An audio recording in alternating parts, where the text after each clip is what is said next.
I stood frozen in the doorway, my breath catching in my throat as I took in the mess. Drawers yanked out and emptied, picture frames overturned, shattered glass crunching under my heels as I stepped inside. My hands trembled, gripping the strap of my bag. This wasn't just a burglary. Felt wrong. The air was too still, like the house itself was holding its breath. And then I saw it. My grandmother's old wooden box, the one she'd given me before she passed. The lid was flung open, and the stack of letters I'd kept inside was gone. Who would do this? I whispered, my voice shaky as I called James. He answered on the second ring. Hey Liv. How's my beautiful wife? His warm, familiar tone made my stomach twist. James, I said, trying to steady my voice. The house, someone broke in. What? Are you okay? Did you call the police? No, not yet. But it's bad. They didn't take the TV or my laptop. They went for personal things. I sank into the couch, staring at the mess. The letters. They're gone. There was a pause, too long for comfort. The letters. My grandmother's letters, James. From her. To me. The ones I kept in the box. Oh, Liv. I'm sure they're somewhere. His voice faltered. No, James. They're not somewhere. The box was open. Someone went straight for it. My voice rose, a sharp edge creeping in. Do you know something about this? Liv, he said, his voice low now. Don't jump to. Don't tell me not to jump to conclusions. I stood, pacing, the panic turning into something colder, sharper. Did you give anyone a key to the house? Olivia, come on. James, did you give someone a key? I spat each word, anger bubbling to the surface. He sighed, and that sigh told me everything. I might have given Mom a key, he admitted finally, his voice barely above a whisper. What? I felt like I'd been punched in the gut. You might have. She needed to stop by a few weeks ago, and You gave Harper a key? Without telling me? Are you serious? My voice cracked, the weight of the betrayal hitting me all at once. She's my mom, Liv. What's the big deal? The big deal? I snapped, my chest tightening. She hates me, James. You know that. She's always looking for ways to undermine me. And now my grandmother's letters are gone. You think that's a coincidence? You can't seriously think Mom did this. His tone was defensive, but I could hear the doubt creeping in. I don't know what to think, James, but you gave her a key. Without telling me. And now the most personal thing I own is gone. My voice broke, tears threatening to spill over. Liv, I'll call her, okay? I'll ask her. Don't bother, I said, my voice cold. I'll ask her myself. I hung up before he could respond, my fingers trembling as I scrolled to Harper's number. The house was silent now, but it wasn't comforting. It felt like it was waiting for the truth or for the next blow. I wasn't sure which would come first. The morning after the break-in, I sifted through the mess in the living room. My chest felt tight as I tried to clean up, my grandmother's empty box catching my eye every time I moved. As I reached under the couch to grab a fallen photo frame, my fingers brushed against something crinkly. A receipt. First, I didn't think much of it. But then I saw the name printed on it, Harper M. And beneath that, in bold letters, duplicate key. My throat tightened as I sat down on the floor, the receipt trembling in my hands. It wasn't a coincidence. It couldn't be. Harper had a key made. I stared at the receipt for what felt like hours, my mind swirling. She had always meddled, always tried to control things, but this? Breaking into my home, taking something so deeply personal? I needed proof. Real, undeniable proof. At work later that day, I didn't even try to focus. By lunchtime, I knocked on Noah's office door. He was one of the only people I trusted, and I needed someone who wasn't tied up in this mess. Come in, he said, glancing up from his desk. The moment he saw my face, his easy smile disappeared. What happened? I closed the door behind me and dropped the receipt on his desk. I need help. He scanned the paper, his eyebrows knitting together. Duplicate key? For Harper. I nodded, crossing my arms tightly over my chest. James gave her a key, but she went out and made her own copy. My grandmother's letters are gone, Noah. Someone ransacked my house and took them. It has to be her. He leaned back in his chair, letting out a low whistle. Okay, that's heavy. What's James saying about all this? I shook my head. He's in denial. He doesn't want to believe his mom could do something like this. And you're sure it was her? I don't have video footage or fingerprints, but I know it was her. My voice cracked and I looked down, swallowing the lump in my throat. She's always hated me, Noah. She's always looking for ways to get under my skin. And now this, I can't let it go. Noah studied me for a moment before nodding. Okay, what's the plan? I hesitated, then said, I'm going to set up cameras in the house. Hidden ones. If she shows up again, I'll catch her. His eyebrows shot up. You're serious about this? She's not going to stop, Noah. I need proof. He sighed, rubbing the back of his neck. All right, I'll help you. Where do you want to put them? I blinked at him. You don't have to. Hey, he interrupted, his voice firm. You're not doing this alone. That evening, Noah met me at the house with a bag of small, discreet cameras. We moved quietly through the rooms, tucking them into corners and behind shelves. One in the living room, one in the hallway, one in the kitchen, and one in the bedroom. As we adjusted the angle of the last camera, Noah glanced at me. You sure you're ready for this? What if you don't like what you see?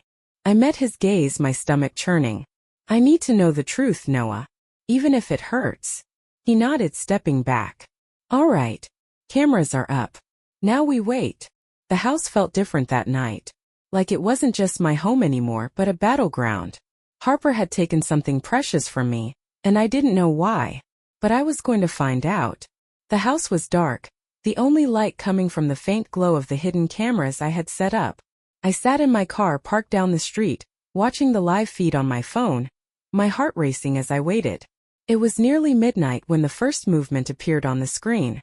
I recognized Harper immediately, her sharp, determined figure illuminated by the faint moonlight as she fiddled with the lock. My breath hitched as she pushed the door open and waved someone inside. Come on, she whispered sharply.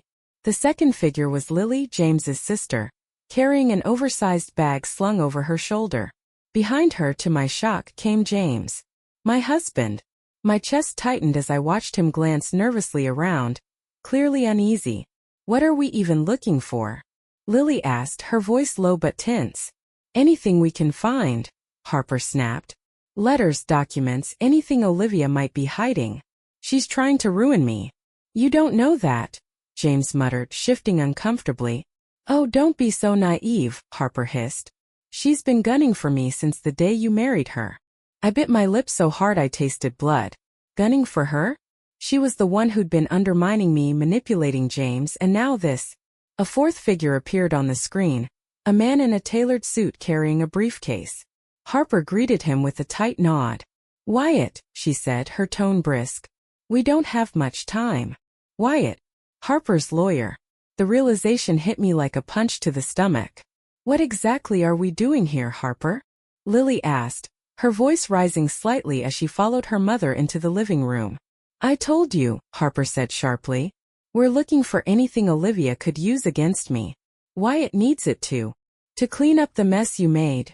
Wyatt interrupted, his tone clipped. If what you're saying is true, Harper, we need to move quickly. If Olivia has real evidence of the embezzlement. I froze, my mind racing. Embezzlement? What had Harper done? She doesn't, Harper snapped. She's bluffing. She's trying to dig into things that are none of her business. Then why are we here? James asked, his voice tight. Because I can't take that chance. Harper hissed. The camera feed showed them tearing through my belongings, pulling open drawers, flipping through papers. My grandmother's box caught Harper's eye, and she snatched it up with a triumphant smile. This has to be it, she said, opening the lid and rifling through its contents. But all she found were blank pieces of paper, carefully folded to look like letters. I'd set the decoy myself just in case. Harper's face twisted with rage. What the hell is this? Looking for something? My voice cut through the silence. I stepped into the doorway, my phone in hand, recording the scene in front of me. For guilty faces turned to stare at me, Harper's eyes narrowing with a mixture of anger and panic. Olivia, James started, his voice shaky. This isn't. Don't even try, I said, holding up a hand to silence him. I've been watching you all night. Every step you've taken, every word you've said. It's all recorded. Harper stepped forward, trying to regain control. Olivia, you don't understand. Oh, I understand perfectly. I interrupted, my voice cold. You broke into my house. You're searching for evidence. Evidence of what, exactly? Your embezzlement. Wyatt stiffened, his expression unreadable. Lily looked like she wanted to disappear. That's ridiculous, Harper said, her voice shaking slightly. You don't have any proof. Don't I? I held up my phone. Not only do I have video footage of you breaking into my house, but I also have copies of your financial records. Transfers to offshore accounts, fake invoices, the whole messy trail. You didn't cover your tracks as well as you thought. Harper's face went pale, but she quickly tried to recover. You're bluffing. Am I? I stepped closer, my voice steady. I wasn't bluffing about the letters. They're safe, by the way. The real ones. You won't find them here. Olivia, please. James started again, stepping toward me, but I turned on him, the anger boiling over. You don't get to talk, I snapped. You gave her the key, James. You betrayed me. And now you're standing here, watching your mother tear through my life like it's hers to take. He opened his mouth to respond, but no words came. I've already contacted the authorities, I continued, turning back to Harper. You can explain yourself to them. Harper's mask finally cracked, desperation flashing across her face. You can't do this. This will destroy our family. No, Harper, I said quietly. You destroyed this family. As sirens sounded in the distance, I stepped back, keeping the camera trained on them. Harper's carefully constructed world was crumbling, and this time, there was no one left to blame but herself. Harper's voice was sharp and cutting as the officers walked her to the car. You're making a mistake. All of you. She turned her glare toward me, fire in her eyes. Olivia, you're going to regret this. You've destroyed this family. I stood on the porch, arms crossed, staring at her without flinching. No, Harper, I said calmly. You destroyed it the moment you decided that control mattered more than loyalty. James, she called, craning her neck to see him behind me. You're just going to let her do this? To me? To us? I'm your mother. I glanced at James, who stood frozen in the doorway, his jaw tight but his expression clouded with confusion. He didn't say a word. James! Harper screamed again, her voice trembling. She's manipulating you. I did this to protect us. To protect you. The officer finally closed the car door, muffling her voice, but the damage was done. Her words lingered in the air like smoke, choking and suffocating. James ran a hand through his hair, pacing on the porch like a man lost at sea.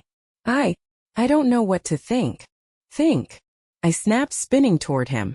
What's there to think about, James? She broke into our home, tore through our lives, and tried to frame me as some kind of villain while she was covering up her own crimes. She's my mom, he said weakly, almost like a plea. And I'm your wife. Or was. I shot back, my voice trembling with anger. Do you even realize what it felt like? Watching you stand there with her, watching you hesitate. James stopped pacing and looked at me, guilt etched across his face. I didn't know. You didn't want to know. I yelled, tears welling in my eyes. You let her control you, manipulate you, and now you're standing here, torn between defending me and defending her. Do you even hear yourself? He opened his mouth, then closed it again, his shoulders slumping. I don't know how to undo this. I don't know how to fix it. You can't, I said softly, my voice steady now. This can't be fixed, James. Too much has happened. His head snapped up, panic flashing in his eyes. Olivia, wait. You don't mean. I do, I interrupted, shaking my head. I'm done, James. Done with the lies, the betrayal, the constant battle to prove myself while you stood by and let her tear me down. I'll cut her off, he said quickly, stepping closer. I swear I will. I'll tell her she's out of our lives. No, James, I said, my voice calm but resolute. You already chose her. Over and over again you chose her. And now I'm choosing myself. He looked at me like I'd just taken the ground out from under him. You don't mean this, he said, his voice barely above a whisper. You can't just leave. Yes, I can. I straightened, brushing a tear from my cheek. I deserve better than this. And deep down you know I'm right. The silence between us was heavy, broken only by the hum of the patrol car engine as it pulled away. 2 weeks later, I stood in the kitchen of my temporary apartment, staring at the divorce papers on the counter. My pen hovered over the signature line, my chest tightening. James had tried calling, texting, even showing up at my office. But every time I reminded myself of the moment he froze, the moment he hesitated while Harper tried to paint me as the villain. He wasn't my partner. He'd never truly been. As I signed the papers, a weight lifted from my shoulders. The future stretched out ahead of me. Uncertain, yes, but also full of possibility. James's realization of his mother's manipulative nature had come too late. But for me it was just in time. I had finally chosen myself. After Harper's arrest, the truth about her came out. She had been stealing money from her own charity for years, using fake expenses to hide it. The news was everywhere, on TV, online, in the papers. Respected philanthropist accused of fraud. I watched some of the coverage but didn't obsess over it. Seeing Harper face consequences didn't make me happy, not really. It wasn't about revenge anymore. Her choices had already broken everything. Justice wasn't going to fix what she had done, but at least it was over. A month later I sat in my new apartment, unpacking boxes. The place was smaller but cozy, with big windows that let in sunlight. I glanced at the corner where my old easel stood. My grandmother used to tell me, "Focus on what you can build, Olivia, not what you can destroy." She was right. Harper's downfall wasn't what mattered now. What mattered was what I did next. That night I pulled out my paints for the first time in years. I set up my easel, grabbed a blank canvas, and dipped my brush into bright, vibrant colors. As I painted, it felt like I was piecing myself back together. Every brushstroke was a step forward, a way to fill the emptiness Harper and James had left behind. A few weeks later there was a knock at my door. When I opened it, James was standing there holding a wooden box. "My mom didn't take everything," he said quietly, holding out the box. "I found these at her house. I thought you'd want them back." It was my grandmother's letters. My heart clenched as I took the box from him, running my fingers over the familiar wood. "Thank you." James didn't leave right away. He looked down at his feet and then back up at me. "I wanted to say I'm sorry," he said. "For everything. For not standing by you when I should have. For letting her control me. I was wrong, Olivia. I see that now." I nodded, holding the box close. "You hurt me, James. A lot." "I know," he said, his voice heavy. "I don't expect you to forgive me. I just needed to tell you that I'm working on myself. I want to be better." I stared at him for a moment, then sighed. "I hope you do, James. But I can't go back. I'm moving forward now." He blinked, his face falling just a little. "I understand. I wish I'd realized everything sooner." "So do I," said softly. "But it's too late now." He gave me a sad smile and nodded. "Take care of yourself, Olivia." "You too," I said before closing the door. After he left, I sat at my table and opened the box of letters. Seeing my grandmother's handwriting again brought tears to my eyes, but they weren't tears of sadness. They were a reminder of her strength, and mine. As time went on, my days became brighter. I painted every chance I got, filling my walls with colors and shapes that felt like freedom. My apartment started to feel like home, not because of the space but because of what I was creating in it. I wasn't the same Olivia who had walked into that broken house months ago. I was stronger now, more confident. My grandmother's words echoed in my mind as I stood back to admire my latest painting. "Your life is yours to create, Olivia. Don't let anyone take that from you." I smiled. For the first time in a long time I truly felt free. "You've got paint on your nose." I looked up from the canvas, blinking at Noah standing in the doorway with a bag of takeout in one hand and his usual grin. "Do I?" I asked, touching my face and smudging it further. "Yup. You're a masterpiece in progress," he teased, stepping inside and setting the food down on the table. I laughed, grabbing a tissue to wipe at the streak of blue. "I've been painting all morning. I guess I got carried away." "That's a good thing," Noah said, looking over at the canvas. "This one's different from the others." I glanced at the painting, a mix of yellows and greens, brighter and lighter than anything I'd done before.